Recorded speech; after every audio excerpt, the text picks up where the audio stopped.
compromise the gospel. They'll compromise the truth because I want more fame. I want more followers. I want more recognition. See, and so that's the thing you got to understand. Now, when we start getting into it, it's like, whoa, there's a lot of people who might say, you know what, I don't think I'm a wolf, but I have wolf tendencies, right? It's about me, and what can Christianity do for me? Now,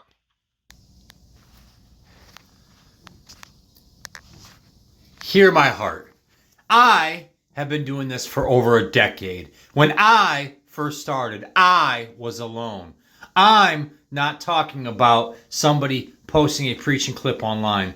I'm talking about somebody turning on the camera in random places and full-blown preaching messages in all different locations.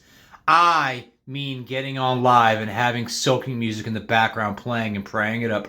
I was doing that when it wasn't popular.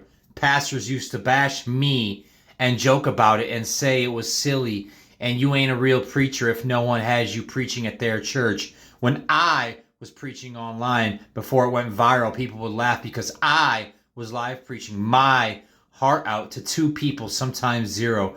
I preached from my bathroom, my car, the woods, at work, everywhere. As I started going viral, I saw more and more people doing it as well, but it was not like it is now with millions of online preachers. Pastors were laughing at internet preaching until the pandemic came and changed all of that and shut churches down. Then they jumped on the bandwagon. When my Facebook blew up and everything I was posting was getting millions of views, I brought a lot of people on my platform and shared a lot of ministers' videos that went viral from my page. I have always shown love, and I have also never had a problem calling someone out when God tells me to. Now the internet is so oversaturated that everyone is calling everyone fake. From where I sit and from my inbox and phone, everybody tells me everybody else is fake. Everybody.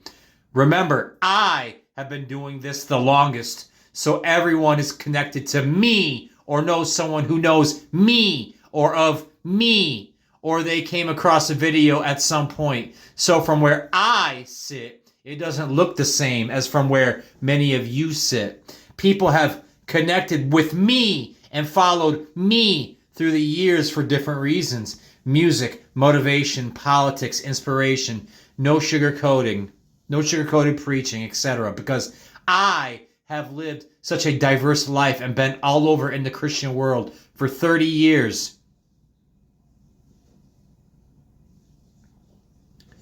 For 30 years. Because I have lived such a diverse life and been all over in the Christian world for 30 years. That's why you see so much fighting in my comments. I draw a very unique and diverse crowd that would never associate with each other outside of the internet. So when people gather on my page, it is chaos in the comments. My page. It is chaos in the comments. Most people draw a certain type of follower because they stick to doing one thing and one thing well. I do everything and people wish I would stick to the one thing they like. It's never going to happen. I only obey God. I can't be put in anybody's box. And that's why y'all see me walk alone. Not sorry if you can't understand that. Love you all. People ask me, why don't you call this person out or this one out? Number one, I have usually always been the first one to call someone or groups out because I only call people out when God tells me to. If you look at any time I have called someone out, it wasn't popular and everyone else was mad at me until the truth came out. Then they jump on the bandwagon and act like I wasn't speaking on it years before it came to the light. Number two, I don't jump when people tell me to jump. I don't jump on a bandwagon and call people out when it's the trending thing to do.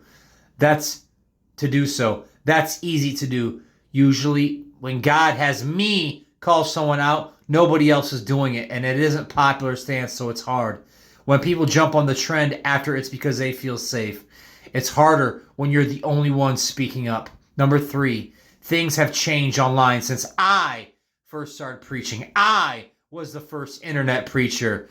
I was preaching online when people laughed at it. I was preaching online when people said that's weird and it was a joke. Some of y'all don't even remember that time because things have changed so much. I am the reason many of your favorite YouTubers got momentum. I shared them when my Facebook was really going crazy. They went viral from my page. I got receipts. I have seen how things change when people get money and fame. I have seen the behind the scenes with people off camera, and it left me disappointed. I have seen how many people only want to be my friend when they want to use my influence to come at somebody they don't like, and then those same people get mad when I call out on one of their friends or buddies. I have seen people call one person out who is guilty of the same thing as one of their friends, but they don't call their friend out, or they don't call a person out because of a friend of a friend. It's all fake. That isn't righteous judgment.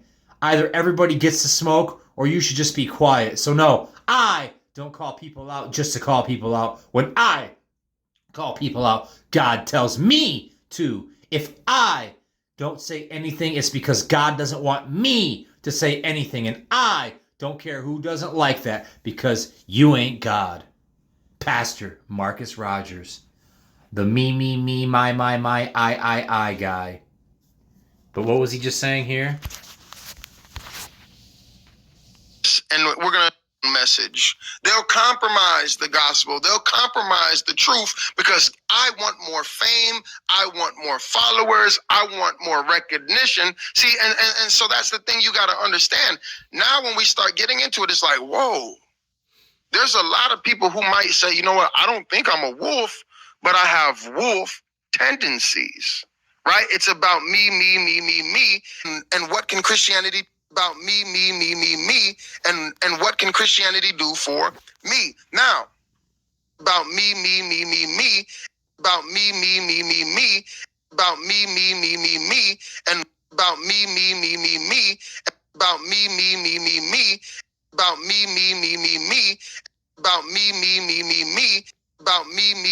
me, and what can I know that about me talks about this, and we're gonna read it right now. Acts 20 verse 28. Keep watch over yourselves and all the flock of which the Holy Spirit has made you overseers.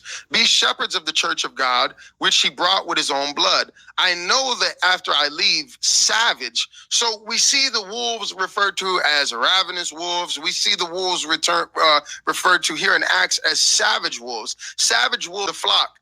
Eat about me, about me, about me, about me, and what can Christianity do for me?